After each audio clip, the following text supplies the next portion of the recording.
नमस्कार, news capital express देख रहे हैं आप और मैं हूं आपके साथ गुंजन। बुलेटिन की शुरुआत करेंगे बड़ी खबर के साथ। सरकार में आई तो कांग्रेस कराएगी आईफा अवार्ड। जी हां, अभिनेता गोविंदा के साथ मंच साझा करते हुए पूर्व कानून मंत्री ने किया ऐलान। पूर्व कानून मंत्री पीसी शर्मा का बयान, सरकार में आने पर कांग्रेस आईफा अवार्ड कराएगी। पीसी शर्मा बोले, गोविंदा की एक फिल्म आने वाले समय में मध्य प्रदेश में जरूर शूट होगी और गोविंदा ने कहा, नाम के अनुसार फिल्म में तो काम करूंगा और ऐसी कई फिल्में नहीं मिली इसलिए नहीं आई। मध्य प्रदेश में फिल्म सिटी बोली बनाने पर बोले गोविंदा, फिल्म दक्षिण का भाग है, मध्य प्रदेश स्थान हृदय का है और मध्य प्रदेश के आर्टिस्ट का कोई तोड़ नहीं है। तानसेन जैसा क्लासिकल सिंगर तो नहीं निकल पाया। कहाँ कुछ काम करता हूँ, मुझ पे ये सदैव पहले तो मातृभाव में रहा करता हूँ और उसके ज्यादा इधर उधर नहीं किसी लफड़े में आता।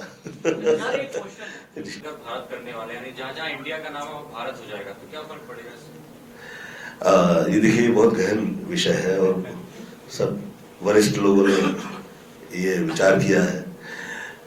देश स्थान परिस्थिति और उसको कैसे उसका नाम उच्चारण किया जाए, ये तो मुझे लगता है कि बड़े से बड़ा नेता भी हो तो उसे भी किसी धर्माधिकारी से पूछना चाहिए, क्योंकि जो आपका नाम होता है, जिस तरह से हम प्रगति किए हैं वर्षानुवर्ष में, पहले कहीं हम लोग गाँव में दौड़ा वड़ा करते थे तो गाड़ी आ जाती थी, पीछे पीछे दौड़ते थे। आज गाड़ी खड़ी रखने की जगह नहीं है कहीं पे भी और लोग उम्मीद करते हैं कि उसके बावजूद हम लोग पिछड़े हुए हैं। तो जिस वक्त मैं ये सब सुनता हूँ तो मैं विचार करने लगता हूँ कि ये क्या पिछड़ा वाला है। ऊपर वाले ने बहुत कृपा की है हम लोग पे और बहुत अच्छे से हम लोग आगे निकले हैं। वर्ल्ड में इस वक्त टॉप पे हैं और वो टॉप की भूमिका निभाते हुए जो लोग सही समझ रहे हैं, उन्हें लगता है कि इससे किसी जगह पे उसका गलत असर नहीं होगा। तो ये तो धर्म का क्या नाम हो, ये धर्म का विषय से निकलता हुआ विषय है। इस पे मुझे लगता है किसी व्यक्ति विशेष चर्चा ना करे तो अच्छा है। लेकिन जो एक चीज पूछी ना फिल्म, एक मिनट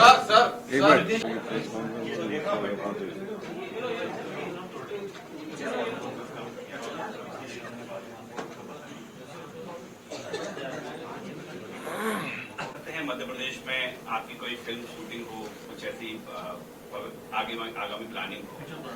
अभी इत्तेफाक कही है, जैसे कि ये पिछले 34 वर्ष में तो ऐसा नहीं हो पाया, 35 वर्ष में, कि मैं कैमरे के साथ में इस भूमि पर कभी आया हूँ या किसी फिल्म की मैं शूटिंग की है, ऐसा कभी नहीं हुआ। मैं सदैव यहाँ पे आता हूँ, पूजा प्रार्थना करता हूँ और निकल जाता हूँ। ऐसा ही हुआ है।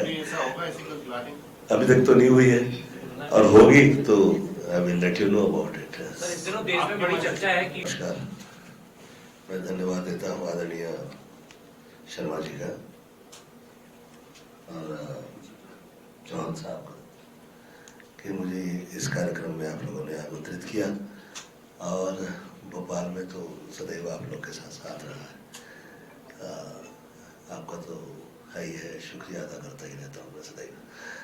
जो आर्टिस्ट हो, नेता हो या अभिनेता हो, आप लोग की कृपा के बिना कहाँ होता है, सब तो साथ तो चाहिए ही। और कल का जो एक माहौल था, उस माहौल से हम अच्छे से निकल पाए। जो आपका थॉट था और जो जगह पे था, सब्जेक्ट वही था कि वहाँ से कैसे अच्छे से हम काम करके निकले और वो हो पाया। तो ये भोपाल की कृपा है। आर्ट एंड कल्चर के लिए तो ये वर्ल्ड में बेस्ट है, चाहे पे वो क्लासिकल गाना हो या फिल्मी गाना हो या सर्वसाधारण रूप से जो देखा जाता है खाना हो। आर्ट एंड कल्चर में भोपाल और मध्य प्रदेश की भूमि जो है वो हृदय स्थान वाली है, तो वो तो है ही है, प्रेम सदैव रहेगा। कोई प्रश्न पूछना चाहे तो पूछ सकते हैं। गोविंदा जी का भारत करने वाले यानी जहाँ इंडिया का नाम भारत हो जाएगा तो क्या फर्क पड़ेगा इससे? ये देखिए बहुत गहन विषय है और सब वरिष्ठ लोगों ने ये विचार किया है।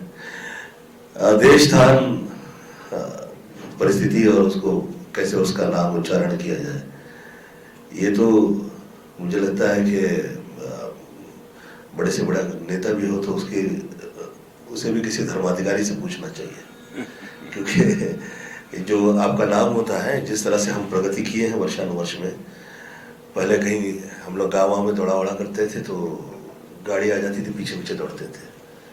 आज गाड़ी खड़ी रखने की जगह नहीं है कहीं पे भी, और लोग उम्मीद करते हैं कि उसके बावजूद हम लोग पिछड़े हुए हैं। तो जिस वक्त मैं ये सब सुनता हूँ तो मैं विचार करने लगता हूँ कि ये क्या पिछड़ा वाला है। ऊपर वाले ने बहुत कृपा की है हम लोग पे, और बहुत अच्छे से हम लोग आगे निकले हैं। वर्ल्ड में इस वक्त टॉप पे हैं, और वो टॉप की भूमिका निभाते हुए जो लोग सही समझ रहे हैं, उन्हें लगता है कि इससे किसी जगह पे उसका गलत असर नहीं होगा। तो ये तो धर्म का क्या नाम हो, ये धर्म का विषय से निकलता हुआ विषय है। इस पे मुझे लगता है किसी व्यक्ति विशेष चर्चा ना करें तो अच्छा है। लेकिन जो एक चीज पूछी ना फिल्म, एक मिनट ये हमारे बीच में सीनियर स्टार और एक्स MP भी रहे हैं, कल से में हमारे बीच में हैं। मैं उनका हार्दिक स्वागत और अभिनंदन करता हूँ। कल उन्होंने मटकी फोड़ कार्यक्रम में भाग लिया नेहरू नगर में, और आम जनता को काफ़ी उन्होंने एंटरटेनमेंट उनके द्वारा हुआ, इसलिए हम उनके आभारी हैं। और पूरे पत्रकार बंधुओं के हम आभारी हैं। कल उनसे मैंने कहा कि भाई पत्रकार भोपाल के मिलना चाहते हैं, तो उन्होंने कहा कि कल सुबह हम लोग मिलेंगे 9 बजे, तो आज आपके बीच में है और आपका हार्दिक स्वागत और अभिनंदन है। जो भी सवाल आप पूछना चाहें वो पूछ सकते हैं। संस्कृति की बात भी चली है, कश्मीर तो सनातनी है, इस पर भी विषय शुरू हो गया है प्रदेश में। हाँ, सनातन तो अच्छा ही है, वो तो समुंदर की तरह है, हम लोग है ही हैं सब। और समुंदर जो है किसी से रोक टोक तो लगाता नहीं, वो अपनी विशालता का प्रमाण भी देता नहीं किसी से, और ये भी नहीं कहता कि तुम ठहरो, तुम रुको, तुम इधर नहीं मिलेंगे, तुमसे नहीं मिलेंगे। वो तो मातृत्व भाव है, वो उससे बढ़कर तो कुछ भी नहीं है, मुझे ऐसा लगता है। चुनाव है, इसके पहले आप कई बार स्टार प्रचारक के रूप में दिखे। मध्य प्रदेश में एक बार आप प्रचार में दिखेंगे क्या? कोई भी राजनीतिक देखिए, जहां मेरा पर्सनल टच है वो तो रहेगा, वो तो रहेगा। और पर्सनल टच आपका हक है, आपके जो विशेष मित्रगण हैं वहाँ पे आप जाएं और आप सद्भाव दें और लोगों से आप कहें कि भैया आप साथ दीजिए, वो मेरा पर्सनल टच है। मध्य प्रदेश में भी दिखेंगे आप? मैं तो हर जगह दिख ही रहा हूँ और नजर आऊंगा जब तक ऊपर वाले ने दिया। ये गोविंदा हैं, गोविंदा हजेरे दिखते हैं। कलाकार राजनीति में जाने की बात कह रहे हैं, आपका क्या रोक है? मैं निकल के आया हूँ और मैं 59 की एज हो गई है, अभी तक पार्टी हिली नहीं है। 22 डिग्री सब, मुझे ऐसा लगता है कि ये सब सब्जेक्ट है और ये आदेश के हिसाब से चलने वाला है। इसमें आपकी इच्छा क्या है, आपकी मंशा क्या है, ये एक अलग सब्जेक्ट है, और आदेश क्या आ जाता है और आप कैसे, जैसे 14वीं लोकसभा थी तो उस वक्त मुझे देश के बुजुर्गों की तरफ से आदेश आया था कि गोविंद ये 14वीं लोकसभा तुम कर लो, तो मैं किया, अच्छे से किया। और उसके बाद में मेरा वो उस तरह का कभी भाव रहा नहीं कि मुझे ये मांगता है, ये चाहिए, वो जो मिला है वो तो थोड़ी ना किसी से कम है। अभी किसी के आदेश का इंतजार है सर? मैं आया ही हूँ। अब देखिए, मुझे तो ये क्या है, मेरे तो घर में ही शर्मा है। मेरी पत्नी जो है वो तैयार हो रही है, तो वो थोड़ा ज्यादा डिस्कस नहीं करती है कहीं भी, ऐसे ही है। उसके आगे तो मेरी भी नहीं चलती ज्यादा।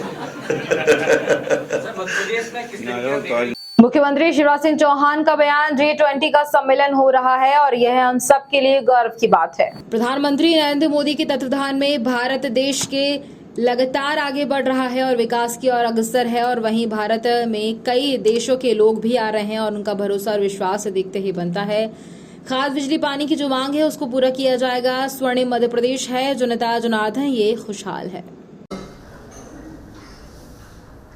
बारिश शुरू हुई है, ये प्रसन्नता की बात है, लेकिन फिर भी कई स्थानों पर सोयाबीन जैसी फसलों को नुकसान हुआ है। मैं एक बात साफ करना चाहता हूं कि किसानों का कल्याण हमारे लिए केवल कर्मकांड नहीं है, मेरी सरकार का मेरा मिशन है। और इसलिए सभी कलेक्टर्स, कमिश्नर्स, संबंधित साथी इस पर ध्यान देंगे कि फसलों की स्थिति के बारे में लगातार वो नजर रखें, लगातार नजर रखें। और जहां भी अल्प वर्षा के कारण, वर्षा में गैप के कारण हमको लगता है कि फसल खराब हुई है, हम सर्वे करेंगे और किसानों को राहत भी देंगे और फसल बीमा योजना का पैसा भी। हम अपने कर्तव्य कर्मों को पूरी प्रामाणिकता, निष्ठा और समर्पण के साथ करते चले। कर्मण्यावाधिकारस्ते मां फलेषु कदाचन, कर्म किए जाओ। और भगवान कृष्ण ये भी कहते हैं कर्म किए बिना, क्योंकि मैं भी काम करना छोड़ दूंगा, सृष्टि का संचालन ही नहीं होगा। आज मैं सबको ये कहना चाहता हूं, हमारी ड्यूटी है कि हम अपनी चुस्ती, फुर्ती और सावधानी में कोई कमी ना आने दें। और मुख्यमंत्री के नाते मेरी भी ड्यूटी है कि मैं ऐसी चीजों को बिगाड़ने ना दूं, क्योंकि चुनाव केवल नई घोषणा और बाकी सब चीजों की हो सकता है, लाइन ऑर्डर बना रहे, ऑनगोइंग स्कीम्स ठीक चलती रहे। और इसलिए मैं आचार संहिता में भी बुला लूंगा, मुझे कोई उस पर दिक्कत नहीं, मुझे तो मेरी ड्यूटी है। और इसलिए एक डीजीपी भी नियमित रूप से आप सिस्टम बना लें कि किसी भी जिले में कानून और व्यवस्था को ढिलाई ना आए। मैं सचेत कर दूं कि जैसा हमारी पद्धति है, इसमें एसपी के साथ कलेक्टर की भी ड्यूटी है। मिलके हम लोग शांति समिति की बैठकों से लेके जो आवश्यक कदम है वो उठाएं, गुंडों, बदमाशों और माफियाओं के खिलाफ कार्रवाई में किंचित भी कमी नहीं रहनी चाहिए। दूसरी चीज जो मुझे लगता है वह बिजली की आपूर्ति की सतत समीक्षा। अभी पानी के कारण हमको राहत मिली, बीच में स्थिति थोड़ी सी मांग और आपूर्ति में बड़े गैप के कारण ऐसी बनी थी कि बिजली की कटौती शुरू हुई थी। मैं समझता हूं स्थिति सामान्य बहाल हो गई, 10 घंटा कृषि कार्यों के लिए हम बिजली दे रहे हैं। लेकिन इसकी समीक्षा की बात मैं इसलिए कर रहा हूं कि ऊर्जा विभाग के अधिकारी तो करें, कलेक्टर, कमिश्नर इस पर ध्यान दें, क्योंकि इस समय ये फसल कटेगी, सोयाबीन अगर कहीं खराब हो गया हो तो जल्दी काटेंगे लोग, फिर लोग पलेवा करेंगे और पलेवा करके फिर पानी देंगे। और एक चीज पे नजर रखें कि यहां से हम कहते हैं 10 घंटे, लेकिन वास्तव में वो अंतिम छोर तक 10 घंटे मिल रही है। और नहीं तो जिले के स्तर पर भी आप बैठक करके अगर कहीं कोई दिक्कत है तो वहां ये आपूर्ति सुनिश्चित करने का काम करें। ये अंतिम छोर पर ठीक ढंग से पहुंचे, इसकी पूरी व्यवस्था ऊर्जा विभाग ने की है। उसमें जितनी सावधानी आवश्यक है, 10 घंटे किसी के कार्य के लिए बिजली देना। एक खाद की आपूर्ति पर यहाँ अशोक बड़वाल मुझे बता रहे थे कि कोई कमी नहीं है और कोई कमी आएगी नहीं, आप निश्चिंत रहिए। जरूरत पड़ेगी तो मैं दिल्ली के संपर्क में रहूंगा, लेकिन कोई कमी नहीं है। लेकिन कई बार इसके बाद भी सोसाइटी के स्तर पर कई जगह ये खबर आती है कि खाद में दिक्कत है, तो आप इसकी बहुत गंभीरता से सुनिए, क्योंकि अब तत्काल ही रबी की बोनी प्रारंभ होगी। तो खाद की आपूर्ति कलेक्टर्स की ड्यूटी है, अगर कम है तो समय के पहले बता दें, नहीं जब खत्म हो रहा है तब हम बता रहे हैं तो रैक आते आते खाद पहुंचते पहुंचते देर होती है, फिर लाइन लगती है और ये चीजें बहुत जल्दी फिर उद्वेलित करती है किसानों को, और लेट मिलता है तो परेशानी भी होती है। इसलिए आप खाद की आपकी आवश्यकता जिले की कितनी है उसका आकलन करके यहाँ तत्काल कृषि विभाग को बता दीजिए, ताकि कहीं कोई गैप हो तो उस गैप को अभी पूरा किया जा सके, क्योंकि रबी की बोनी होने में लगभग 1 महीना की अभी देर है। हो सकता है कहीं जहाँ सूखी खेती होगा 1 महीने के अंदर शुरू हो जाए, लेकिन आप ध्यान रखें इसलिए कलेक्टर की ये ड्यूटी है कि वो नल जल योजनाओं के कामों की भी जो काम चल रहे हैं वो गुणवत्तापूर्ण हो, रिस्टोरेशन का काम साथ साथ चलता रहे, और जो पूरे हो गए हैं बात ढंग से पानी की आपूर्ति नल के माध्यम से हो जाए। इसलिए मुझे लगता है इस पर विशेष रूप से आपको ध्यान देना चाहिए।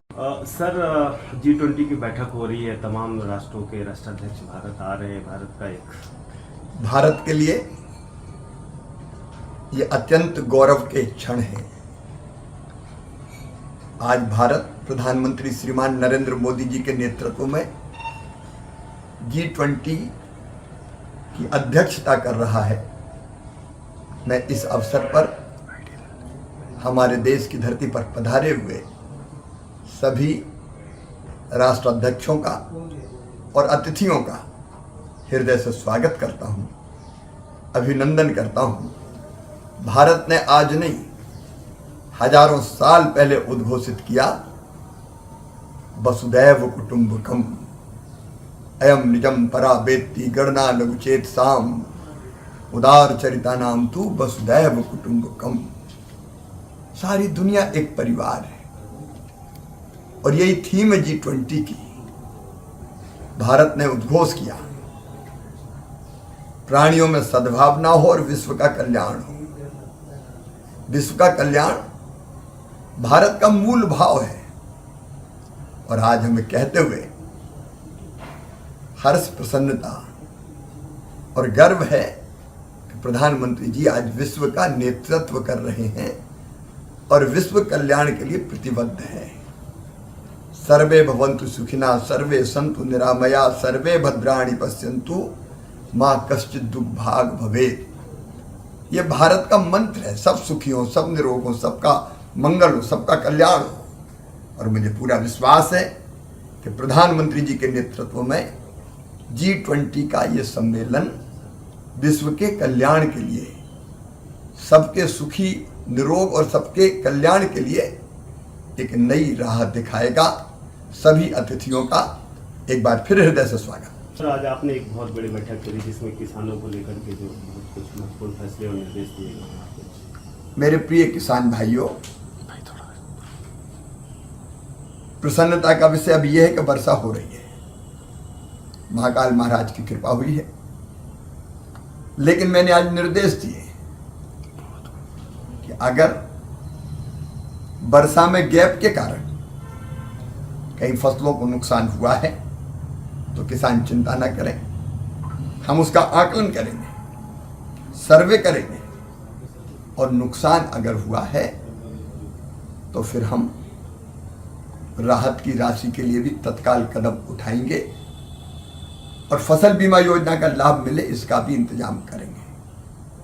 मुझे उम्मीद है कि जो बारिश इस समय पूरे प्रदेश में हो रही है वो फसलों को नया जीवन दे रही है। लेकिन मैंने कहा था कि कोई संकट अगर आ गया तो चिंता मत करना, संकट के पार निकाल के ले जाऊंगा। वो मेरी प्रतिबद्धता है, कमिटमेंट है। जौनपुर के घमापुर इलाके के एक व्यक्ति की लाश कुएं में मिलने से क्षेत्र में सनसनी का माहौल बन गया और क्षेत्र के लोगों ने कुएं में लाश होने की सूचना स्थानीय पुलिस और फायर ब्रिगेड को दे दी। सूचना मिलते ही पुलिस और फायर की टीम मौके पर पहुंची। फायर कर्मियों ने कुएं में उतरकर मृतक की लाश को बाहर निकाला। पुलिस शिनाख्त में पता चला कि पास में ही रहने वाला कोरी नाम का व्यक्ति है और पुलिस ने मृतक के परिवार को सूचित किया। सूचना मिलते ही मृतक की पत्नी और बेटा मौके पर पहुंचे। मृतक की पत्नी ने बताया कि मृतक उसका पति है और 2011 से वो उनसे अलग रह रहा है और मृतक पत्नी और बेटों से दूर अकेला रहता था। जबलपुर से वाजिद खान की रिपोर्ट। चद्दर और मंगवा लेना बेटा, ढाक से ला। यदि चद्दर लिया उसको ढकवा दो। 5 आदमी आ जाओ। ये कौन थी और क्या घटना के नाम आपको पता चलता है? हमारे पति हैं जी, पर मेरे से आज 2011 से दूर रह रहा है। मेरे पास नहीं ना, बच्चों के पास रहते थे। अकेले रिक्शा चलाना, खाना पीना, अपना ऐसा आराम करना। वो जब आज हमको खबर मिली कि ऐसा ऐसा हो गया, बच्चे ने बताया तो फिर हम आए। क्या करती थी? रिक्शा चलाते थे। क्या कुछ नशा पानी? नशा पानी तो अपराध, नेटरा बैटरी भी चलती थी, दारू भी चलती थी, जुआ सट्टा भी चलता था, हर कर्म चलता था। इसी लाने बिल्कुल नफरत रही तो हम लोग दूर ही दूर रहते थे। आज लाश मिली है, क्या कुछ आपको पता चला, क्या किस कारण से हमको तो यही कारण पता चल रहा, पीने खाने में गिर गए हैं। आपका नाम? सुनीता कोरी। कौन थे और क्या घटना हुई इनके साथ? जी हमारे पिताजी हैं और कुएं पे गिर के मतलब कुएं पे गिर के ख़त्म हो गए। क्या कुछ पता चला, कैसे गिरे, क्या कुछ? वो पीने खाने नशे की धूप में गिर गए। किसने बताया था आप लोगों को कुएं में गिर गए? सवेरे मोहल्ले वाले बताए, मैं काम पर जा रहा था तो सुबह बताए। वो भी मेरे को मतलब डाउट नहीं हुआ कि पिताजी हैं, मतलब स्लीपर उतरी रही, उससे पता चला कि हाँ पापा होंगे। फिर भी अनजाने हो, जब निकाले तब पता चला कि हाँ पापा ही हैं। क्या नाम था इनका, कितनी उम्र थी? ये पापा मतलब गणेश कोरी नाम है, 50 साल उम्र है। कहाँ के रहने वाले? हम बल्दी कोरी की दफाई, थाना घमापुर। आपका नाम? अमन कोरी। जबलपुर के ओमती थाना क्षेत्र अंतर्गत एक बार फिर रफ्तार का कहर देखने को मिला, जहां तेज रफ्तार बस के चालक ने सिंगल में बाइक से जा रहे 2 किशोरों को जोरदार टक्कर मार दी, जिससे चलते दोनों किशोर गंभीर रूप से घायल हो गए, जिन्हें राहगीरों ने तत्काल उपचार के लिए सर्वोदय अस्पताल में भर्ती कराया।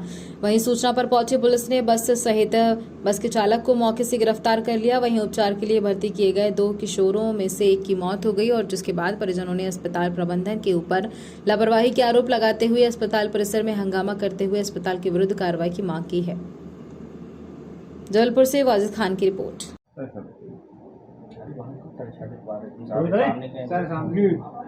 इधर देखिए सर, कुछ घटना हुई है अस्पताल में। परिजनों ने आरोप लगाया है कि इलाज के दौरान कुछ बच्चे की मौत हुई है। क्या है पूरा? बच्चा क्या एक्सीडेंट होने के दोनों बच्चे साथ में आए थे यहाँ पे, और दोनों बहुत गंभीर स्थिति में थे, और आए थे जब थोड़ा बहुत अपन ने सब इलाज सब चालू कर दिया पूरा उसके हिसाब से, लेकिन अचानक इसका जो है हार्ट बंद हो गया। जो ये नेहाल, क्या नाम था उसका, नेहाल का दूसरा सोहेल था, उसका भी इलाज चल रहा है, और उसको फिर दूसरे हॉस्पिटल में शिफ्ट किया, और इसका इलाज सब अच्छे से चल रहा था। कर रहा था, अचानक उसका हार्ट बंद हो गया। हम लोगों ने कोशिश करी, उसको मसाज करके सब ट्रीटमेंट करके वेंटिलेटर लगाया, सब इलाज किया पूरा, और हार्ट रिवाइव नहीं हुआ। हो सकता है अंदरूनी चोट हो काफ़ी, इतनी जल्दी 2-3 घंटे में सब कुछ हो गया कि अपन सब जांचें भी नहीं करा पाए, ना अपने को CT स्कैन हो पाया, ना बाकी एक्सरे हो पाए, कुछ हो पाए। अपन इलाज में लगे रहे शुरू से पूरे टाइम। और परिजनों का आरोप ये है कि जब हमने यहाँ पे भर्ती किया था तो कोई डॉक्टर उपलब्ध नहीं पूरे टाइम तक हम लोग सब देखा, जो लोग आए उस टाइम पूरे टाइम थोड़ी खड़े रहेंगे हम लोग। कंसल्टेंट जो आता है, कंसल्टेंट आता है, देख के इलाज बता के और अपना आगे दूसरे पेशेंट देखता है, कोई खड़े थोड़ी रहेगा कंसल्टेंट पूरे टाइम। बच्चे को पानी पिलाने के बाद उसकी नहीं, ऐसा कुछ नहीं, पानी ऐसा कुछ भी नहीं है। नर्स ने बोला था कि पानी पिलाया। नहीं, पानी मांग रहा था लेकिन नहीं दिया गया पानी। यानी अरे उससे कुछ नहीं होता, तो वो ऑलरेडी वैसे हार्ट ही बंद हो गया ना, उससे थोड़ी होता है। सर दूसरे बच्चे की कैसी कंडीशन है? वो भी सीरियस है, उसको तो दूसरे हॉस्पिटल शिफ्ट कर दिया ना यहाँ से, उसकी स्थिति भी गंभीर है, क्योंकि दोनों बेहोशी की हालत में आए थे। तो सर यहाँ से उस बच्चे को क्यों शिफ्ट कर दिया गया? जब परिजन लोग चाह रहे हैं, परिजन लोग ने चाहा, बोल रहे कि हमको दूसरे अस्पताल ले जाना, तो ठीक है ले जाओ। सिर में चोट लगी ज़्यादा, और पैर में फ्रैक्चर था उसको, पैर में भी लगी चोट उसको, जो निहाल था उसको। हाँ ठीक। सर आपका नाम? डॉक्टर राजेश अग्रवाल। ठीक, थैंक यू सर।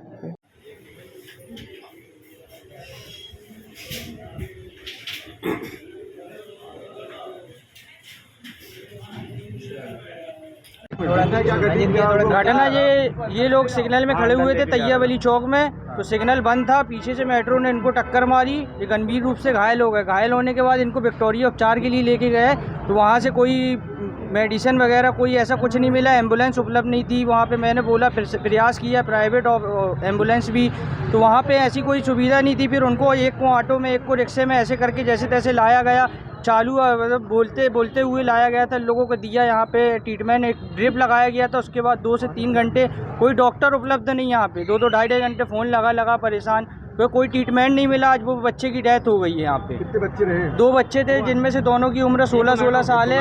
एक को मेट्रो यहाँ से रेफर कर दिया गया है। अभी कहाँ के निवासी है बच्चे? ये मिलोनीगंज मछली मार्केट का एक निवासी है, मंसूराबाद अली पे मस्जिद के पीछे का, और दूसरा निवासी है मंडी मदार टेकरी का। एक का निहाल नाम है और एक का सोहेल नाम है।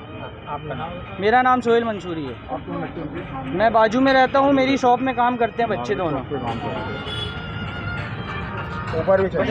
बजरंग दल के द्वारा संपूर्ण देश में सौर्य जागरण यात्रा का आयोजन किया जा रहा है, और उसी क्रम में बता दें आपको कि आज प्रांत मध्य भारत में दिनांक 9 सितंबर से प्रारंभ होगी। उसकी विस्तृत जानकारी के लिए वार्ता का आयोजन की KL शर्मा प्रांत कार्याध्यक्ष और राजेश जैन प्रांत मंत्री, सुशील सुड़ेले प्रांत संयोजक बजरंग दल उपस्थित रहे। लगभग 2504 किलोमीटर का सफर तय करेंगी। कल जो यात्रा प्रारंभ होने जा रही है, उस यात्रा में, उसके उद्घाटन में बजरंग दल के राष्ट्रीय संयोजक माननीय श्री नीरज दोनेरिया जी रहने वाले हैं और 14 तारीख को समापन में केंद्रीय मंत्री अशोक तिवारी जी रहेंगे। आज जो यात्रा प्रारंभ होगी उसमें मान्यवर खगेन भार्गव जी प्रांत संगठन मंत्री मुल्ताई में रहेंगे और समापन में 17 सितंबर को जो समापन पुराने शहर भोपाल में होगा, उसमें विश्व हिंदू परिषद के केंद्रीय संयुक्त महामंत्री आदरणीय श्री डॉक्टर सुरेंद्र जी जैन रहने वाले हैं। ऐसी ये यात्रा रहने वाली। इस यात्रा का मूल उद्देश्य है हिंदू समाज को अपने वीर महापुरुष वीरांगनाओं से उनके शौर्य पराक्रम साहस का परिचय कराना, उनकी जन्मस्थली, कर्मस्थली, बलिदान स्थली से उनका परिचय कराना। हम किनके वंशज हैं, हमारे पूर्वजों ने क्या शौर्य के पराक्रम किया है और अपने हिंदू समाज को संगठित करने का काम इस शौर्य जागरण यात्रा के माध्यम से होने जा रहा है। ये शौर्य जागरण का मूल उद्देश्य यही, ऐसी जो यात्रा है। प्रांत में भी 2 स्थानों से शौर्य जागरण रथ यात्राएं निकलेंगी।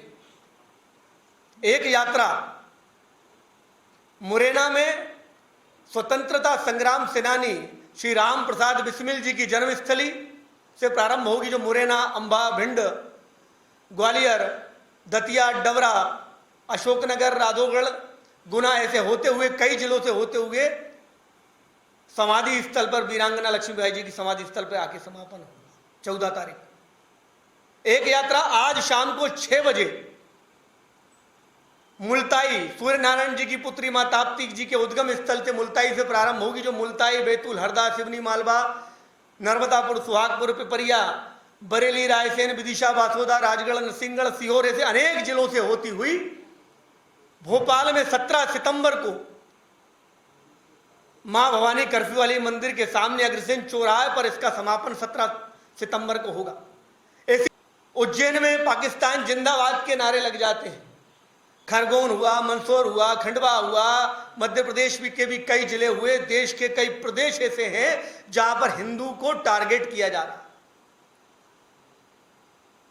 बजरंग दल ने अखिल भारतीय स्तर पर हिंदू समाज के जागरण के लिए, वह हिंदू समाज जो अपने पूर्वजों के शौर्य पराक्रम साहस को भूल चुका है, आज हमारे माथे पर यदि मस्तक पर तिलक है, सर पर शिखा है, गले में जनेऊ है, हाथ में कलावा है, तो इसके पीछे यदि साहस पराक्रम है तो हमारे पूर्वजों का है,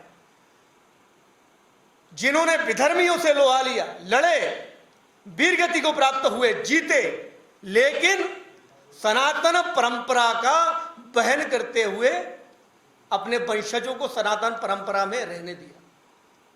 ऐसे हमारे वीर योद्धा, महापुरुष, वीर वीरांगनाओं के शौर्य पराक्रम साहस का भान हिंदू समाज को हो, इस नाते से पूरे देश भर के अंदर शौर्य जागरण यात्राओं का आयोजन किया जा रहा है।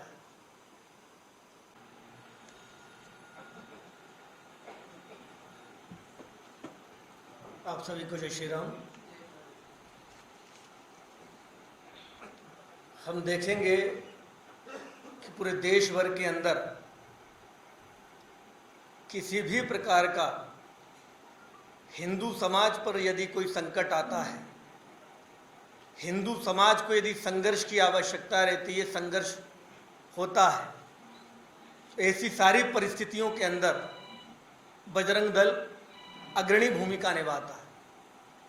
वह श्री राम जन्मभूमि का विषय हो, बाबरी ढांचे को हटाने का मामला हो, राम सेतु को बचाने का विषय हो, लव जिहाद जो आज पूरे देश भर के अंदर अपने पैर पसार रहा है, ऐसे हजारों अपनी बहनों को पूरे देश भर के अंदर विधर्मियों के हाथों से छुड़ाने का, उनका जीवन बचाने का यदि कोई काम कर रहा है अव्वल दर्जे का, प्रथम उसमें तो बजरंग दल है। आज गौ माता को गो तस्करों से छुड़ा करके उनको बचाने का काम यदि कोई कर रहा है तो बजरंग दल है। आज मठ मंदिरों को विकास के नाम पर केवल मठ मंदिरों पर यदि बुलडोजर चलता है तो यदि उसके सामने यदि कोई खड़ा होता है मठ मंदिरों को बचाने के लिए तो बजरंग दल है। और यदि देश में कहीं पर भी यदि हिंदू समाज पर सीधा संघर्ष की आवश्यकता होती है, आघात होता है, तो देश में यदि अग्रणी भूमिका में कोई हिंदू समाज के साथ कंधे से कंधा मिला करके और नेतृत्व करने के लिए खड़ा होता है तो बजरंग दल है। और आज पूरे देश की जो परिस्थितियां चल रही हैं, वो पश्चिम बंगाल हो, गुवाहाटी हो, असम हो, मणिपुर हो, और अभी ताजा हरियाणा की जो घटना हुई, हिंदू के नाम से यदि कहीं खड़ा है, हिंदू के नाम से यदि कहीं यात्रा निकाल रहा है, हिंदू के नाम से यदि कोई आयोजन कर रहा है, तो उस आयोजन को नहीं होने देना यह विधर्मियों का पहला काम। ताजा उदाहरण मैंने अभी आपको बताया, हरियाणा की घटना है, जिनमें निहत्थे शिव भक्तों पर श्रावण मास के अंदर हमला किया, निहत्थे कांवड़ियों पर खंडवा में हमला हुआ, उज्जैन में जिनके पूर्वजों में दम नहीं थी ये करने की, वो कहते हैं कि महाकाल की सवारी को हम रोकेंगे। जबलपुर 2 सितंबर की देर रात संजीवनी नगर थाना अंतर्गत 90 क्वार्टर के पास हुई सूरज हत्याकांड का जबलपुर पुलिस ने खुलासा कर दिया है। आरोपी अजय बरकड़े ने महज 600 रुपए के लिए अपने साथी की हत्या कर दी थी। आरोपी ने सूरज के सिर पर पत्थर पटककर उसकी हत्या की और फिर जेब में रखे 600 रुपए और मोबाइल लेकर फरार हो गया। संजीवनी नगर पुलिस ने आज आरोपी को गिरफ्तार कर लिया। बताया जा रहा है कि दोनों का मजदूरी के रुपए को लेकर विवाद हुआ था और अंधी हत्याकांड का खुलासा करते हुए सीएसपी HR पांडे ने बताया कि 3 सितंबर की सुबह स्थानीय लोगों ने सूचना दी कि 90 क्वार्टर के पास रेलवे कॉलोनी के किनारे के नाले में किसी व्यक्ति का शव पड़ा हुआ है और सूचना मिलते ही संजीवनी नगर थाना पुलिस और FSL की टीम के साथ CSP मौके पर पहुंचे और नाले में पड़े शव को बाहर निकलवाया। जबलपुर से वाजिद खान की रिपोर्ट। 2023 को गोरखपुर के शांतिनगर कॉलोनी में अजय गुप्ता के साथ एक मोबाइल स्नैचिंग की घटना हुई थी और उसमें से अभी कुछ फुटेज के आधार पर कुछ मोबाइल का ऑपरेट हुआ, तो उसके आधार पर उसकी जानकारी अब जहाँ उंगली रखो तो हाँ, अब फिर वहाँ 1 से शुरू करो। वेरी गुड, चला जाता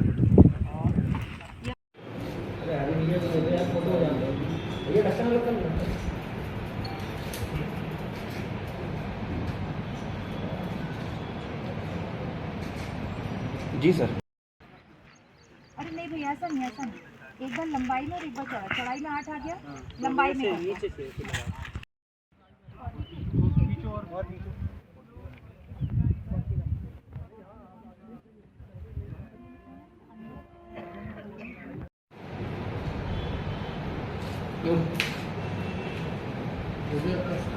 सर, पहले मर्डर बता दीजिए।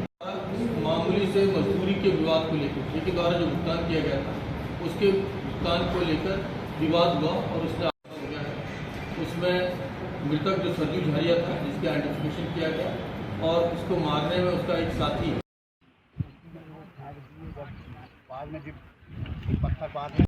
नगर थाना अंतर्गत एक 90 क्वार्टर्स हैं, वहाँ जो उनका नाला है उसके मेन होल में एक डेड बॉडी मिली थी और उसके फेस पे किसी हैवी ऑब्जेक्ट से प्रहार करके उसकी हत्या कर दी गई थी। उसमें हमारे एडिशनल SP, CSP, थाना प्रभारी सभी ने गंभीरता से लेते हुए लगातार उसके डिटेक्शन के प्रयास किए और 3 दिवस के भीतर उसमें पूरा मर्डर का खुलासा हो गया है। उसमें मृतक जो सरजू झारिया था, जिसकी आइडेंटिफिकेशन किया गया और उसको मारने में उसका एक साथी अजय बरकड़े, जो कि डिंडोरी जिले के शेवपुरा का रहने वाला है, विषय थाना क्षेत्र अंतर्गत, उसके द्वारा मामूली से मजदूरी के विवाद को लेकर ठेके द्वारा जो भुगतान किया गया था उसके भुगतान को लेकर विवाद हुआ और उसने आवेश में आके उसकी हत्या कर दी और उसकी बॉडी फिर खींच के मैनहोल में डाल दी थी। आरोपी पकड़ लिया गया अजय बरकड़े को और उसने हत्या का अपराध कबूल किया। परिचित थे दोनों और दोनों लोग काम साथ में एक ही ठेकेदार क्या कर रहे थे। NSO संगठन द्वारा धरना प्रदर्शन किया गया। नर्सिंग छात्रों द्वारा नर्सिंग की जो परीक्षाओं को निरस्त किया गया था उनको फिर से करवाने के लिए छात्रों ने बड़ा प्रदर्शन किया। सरकार से मांग की जल्द से जल्द हमारी मांगों को पूरी करें, नहीं तो हम लोग विधानसभा चुनाव का बहिष्कार करेंगे। भोपाल में आज BSc नर्सिंग छात्रों ने मांगों को लेकर भोपाल के शाहजरी पार्क में विशाल धरना प्रदर्शन किया। सैकड़ों की तादाद में पहुंचे थे छात्र अपनी मांगों को मनवाने के लिए।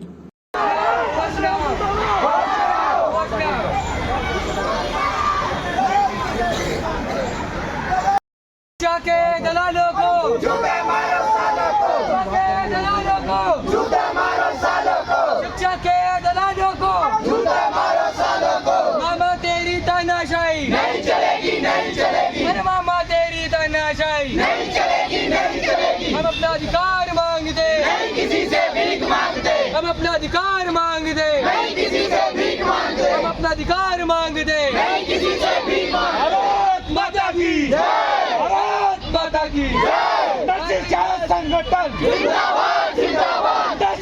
संगठन जिंदाबाद, जिंदाबाद। भारत माता की जय। मामा तेरी तानाशाही नहीं चलेगी, नहीं चलेगी। मामा तेरी तानाशाही नहीं चलेगी, नहीं चलेगी। मामा तेरी तानाशाही नहीं चलेगी, नहीं चलेगी। हम अपना अधिकार मांगते नहीं किसी से भीख मांगते, हम हमारा अधिकार मांगते नहीं किसी से भीख मांगते। सरकारी दोनों नहीं चलेगी, नहीं चलेगी। सरकारी दोनों नहीं चलेगी, नहीं चलेगी। शिक्षा के दलालों को जूते मारो सालों को, हम अपना अधिकार मांगते नहीं किसी से भीख मांगते। हम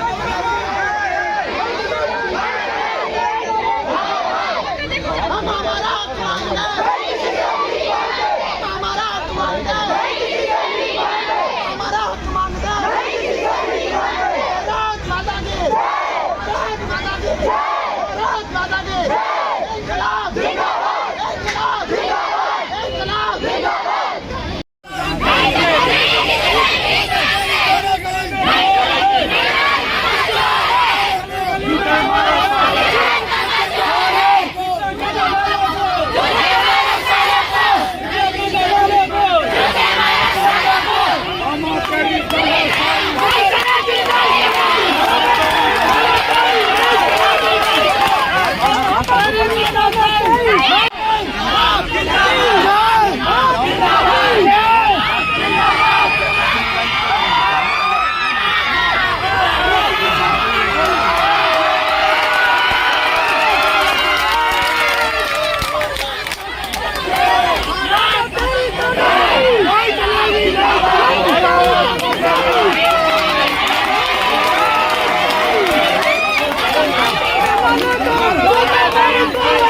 Sunita Mongia from BSc nursing second year. हमारी मांग ये है कि हमारे टाइम से पेपर नहीं हो रहे हैं, पेपर हो, रिजल्ट टाइम पे घोषित हो और हमारी शिक्षा में कोई बाधा ना आए।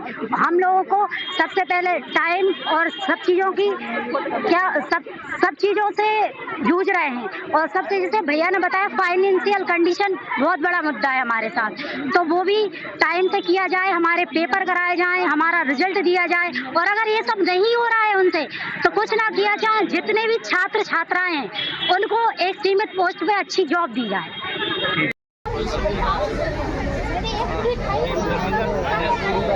नर्सिंग छात्र संगठन का जिलाध्यक्ष हूँ नीमच से। हमने मध्य प्रदेश शासन से मान्यता प्राप्त नर्सिंग कॉलेज में 2020-21 में एडमिशन लिया था।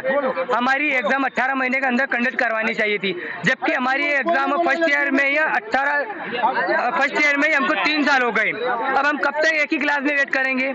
हमारी क्या गलती थी इसमें? शासन तो हाथ पर हाथ देकर बैठा हुआ है, हमारी जिंदगी बर्बाद होती जा रही है। हमने फाइनेंशियल इशू होते हैं हमारे सबके, हम गरीब फैमिली से बिलोंग करते हैं। मुख्यमंत्री इसमें कुछ ध्यान नहीं दे रहे, शिक्षा मंत्री जी कुछ नहीं कर रहे। शिक्षा मंत्री मैं 2 बार जाके मिलकर आ गया हूँ, वो एक ही बात बोलते हैं हम कुछ कर रहे हैं।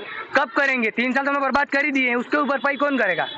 क्या मांगे आपकी? हमारी मांगे है कि BSc नर्सिंग 2020 की जो बैच है उसको फर्स्ट ईयर का जनरल प्रमोशन दिया जाए, सेकेंड 6 मंथ के अंदर एग्जाम कराई जाए और 21-22 वाली जो बैच है उसका 6 मंथ के अंदर टाइम टेबल जारी किया जाए, जिससे हमने जो 3 साल बर्बाद हुए थे उसका समय हमारा बच सके। आगे मांगे नहीं मानी जाती तो फिर क्या करें? अगर हमारी मांगे नहीं मानी जाती है तो नर्सिंग छात्र संगठन चुनाव का बहिष्कार करेगा और मामा जी को अब की बार हम वोट नहीं देंगे। प्रमोशन नहीं तो वोट नहीं, चेतावनी हमारी, वोट का बहिष्कार करते हैं। ठीक है। भोपाल में दिव्यांग संयुक्त मोर्चा ने मांगों को लेकर विशाल धरना प्रदर्शन किया। भोपाल के नीलम पार्क में और कई जिलों से दिव्यांग पधारे थे। अपनी 3 मांगों को मनवाने के लिए रोटी, कपड़ा और मकान चाहिए, सरकार से उन्होंने मांग की है। भोपाल के नीलम पार्क में दिव्यांगजनों ने अपनी मांगों को मनवाने के लिए विशाल धरना प्रदर्शन किया। दिव्यांगजनों की मांग थी कि हमें जो पेंशन 600 मिल रही है उसको 6000 किया जाए। रोटी, कपड़ा और मकान का नारा लगाते हुए दिव्यांगजनों ने सरकार के खिलाफ नारेबाजी की। वहीं कांग्रेस से मीडिया विभाग के भूपेंद्र गुप्ता भी पहुंचे और दिव्यांगजनों से मिलने उन्होंने आश्वासन दिया, कमलनाथ सरकार बनते ही आप सबकी मांगे पूरी की जाएंगी।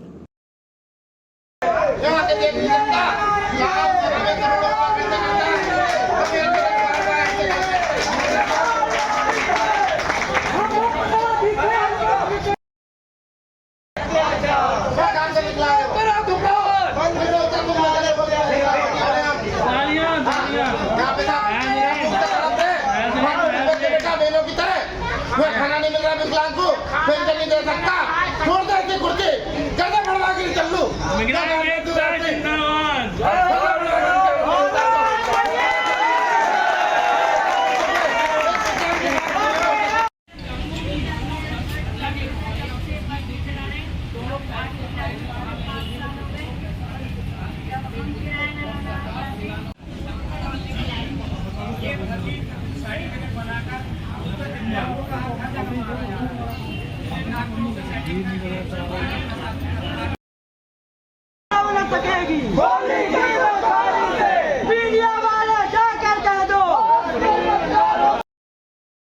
देवेंद्र सोनी है, प्रदेश अध्यक्ष दिव्यांग प्रतिनिधि मंडल। और आज ये नीलम पार्क में जो हमारे मध्य प्रदेश के सभी जिलों से विकलांग इकट्ठे हुए हैं, इनकी सिर्फ 3 सूत्रीय मांगे हैं: रोटी, कपड़ा और मकान। आप हमें नौकरी दे दें या रोजगार की व्यवस्था कर दें या हमारी सामाजिक सुरक्षा पेंशन की बढ़ोतरी कर दें। जो विगत 18 सालों से दिव्यांग अपनी मांगों को रखते आ रहा है, जिला प्रशासन के माध्यम से माननीय मुख्यमंत्री तक पहुंचा रहा है। और माननीय मुख्यमंत्री जी 18 सालों में एक भी बार दिव्यांगों की तरफ नहीं बोले, ना ही उनने कोई घोषणा की है। तो मैं ये चाहता हूँ माननीय मुख्यमंत्री जी हर वर्ग के बारे में सोच रहे हैं। हमारे दिव्यांग जो असहाय है, लाचार है, कमजोर है, उनके बारे में क्यों नहीं सोच रहे हैं? आप हर वर्ग को सब कुछ दे रहे हैं। ये चुनावी जुमला चल रहा है, आप लाडली बहना बना रहे हैं, लाडली लक्ष्मी बना रहे हैं, सब बना रहे हैं, हर वर्ग को दे रहे हैं। इस बार तो 2 महीने से दिव्यांगों की पेंशन भी नहीं आई थी जब से आपने लाडली बहना चालू की। तो क्या लाडली विकलांग बहना नहीं है आपकी? हमारी विकलांग बहनों के भी आपने पैसे नहीं दिए। तो मैं ये चाहता हूं कि दिव्यांग सामाजिक सुरक्षा पेंशन आप समस्त मध्य प्रदेश में 6000 रुपए करें, ताकि दिव्यांगों को एक संबल मिल सके जीने का, वो अपना परिवार चला सके। आगे अगर हमारी मांगे नहीं मानी जाती है तो हम इधर पर अमर अनशन करेंगे। और अगर पुलिस प्रशासन ने अभी तो हम लोगों को कैप्चर कर लिया है, बाहर नहीं जाने दे रहा। हमने मांग की थी कि हमें रोड पर आना है, हमें रैली निकालेंगे। और माननीय मुख्यमंत्री जी अगर इधर नहीं आ रहे तो हम लोग पूरी रैली के रूप में माननीय मुख्यमंत्री जी निवास जाएंगे। लेकिन पुलिस प्रशासन ने मिलकर हम लोगों को नजरबंद कर दिया है, गेट में ताला बंद कर दिया, कहीं आने जाने नहीं दे रहे हैं। हम लोग कल रात से भूखे प्यासे बैठे हुए हैं, कोई प्रशासन प्रतिनिधि देखने सुनने नहीं आया। इसी तरह हम लोगों का अमर अनशन जारी रहेगा, जिसका जिम्मेदार मध्य प्रदेश सरकार होगी। तो ये मध्य प्रदेश की ये जो लुटेरी सरकार है, भ्रष्टाचार में इतने नीचे तक ये रस पक गई है कि पानी जो है सर से ऊपर गुजर गया। ये दिव्यांग यहाँ 5 साल पहले इसी तालाब में 15 दिन तक पानी में खड़े रहे थे। तब 9000 वैकेंसीज थी, आज 17000 पद खाली पड़े हैं। आज 17000 पद खाली पड़े हैं। मध्य प्रदेश की सरकार ने एक नौकरी इन गरीबों को नहीं दी। और हालत क्या है कि चोरी, डाकेजनी और भ्रष्टाचार में कि नकली दिव्यांगों को पटवारी बना दिया गया। जो अंधे नहीं है, बहरे नहीं है, लूले नहीं है, लंगड़े नहीं है, उनको सर्टिफिकेट दे के वो आज पटवारी भर्ती में घुस गए हैं। 15-15 लाख लोग कह रहे हैं कि क्या घोटाला हुआ है। ये जो है, आज जो सरकार जब अन्यायी हो जाती है, अत्याचारी हो जाती है, और सरकार जब किसी का हक मार के जो है उसकी थाली सामने से उठा लेती है, तब जो है इनकी आहें लगती हैं। जब ये तालाब में खड़े थे, मैं उस बात भी गवाह हूँ, उस आंदोलन में भी मैं आया था। यहाँ पर घसीट के जो है मारा गया था, इनको लाठियां मारी गई। कमलनाथ जी की सरकार आई, आते ही उन्होंने सबसे पहले बिना मांगे इनकी पेंशन दोगुनी की, और आगे फिर हम इनकी मदद करेंगे। इनके साथ न्याय होना चाहिए। आज जो है भ्रष्टाचारियों के माध्यम से जो गाड़ियां इनको सप्लाई हो रही हैं, उसकी डाकेजनी देखिए, हर 3 महीने में जो है उनकी बैटरी खराब होती है। ये दिव्यांग जो अपना पेट पालने की स्थिति में नहीं है, वो बैटरी बदलवाने के लिए भीख सी मांगता फिरता है लोगों से। ये जो है सरकार के अंदर हर चीज में घोटाला है।